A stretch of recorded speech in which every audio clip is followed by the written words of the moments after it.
अस्सलामुअलैकुम बई मैं शुगर की मरीज़ हाँ। नाले मैनू है गुरदे की दर्द, नाले मैनू मेदे की तकलीफ है। ते घर बुआ टट्ठा है, कमान वाला नहीं कोई हैगा। मियाँ फौत हो गया, बच्ची जवान है, शादी करने वाली है, ते कोई वसीला नहीं हैगा रब तो सुआ। ते जां तुसी अल्लाह तुहानू तंदरुस्ती देवे, तुसी कोई हीला वसीला कर सकते हो ते मेरा गरीबनी दा कर दिओ। नहीं हिलिया जांदा, काम नहीं करिया जांदा, तुहाडी मेहरबानी। एक बच्ची जवान फौत हो गई है, वो मार के मंजी ते पा गई। ते अल्लाह तुहानू बहुता देवे जे मैं आसरा बनदे हो ते रब तो सुआ तुसी जे।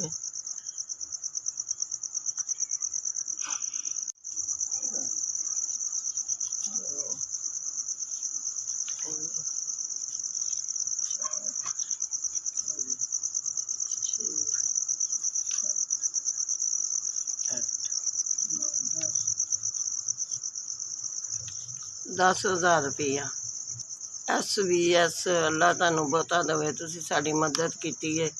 अल्लाह तुहानू तरक्कियां देवे ते अल्लाह तुहानू तंदरुस्ती देवे ते अल्लाह इदों भी बहुता देवे ते साडी इमदाद कर।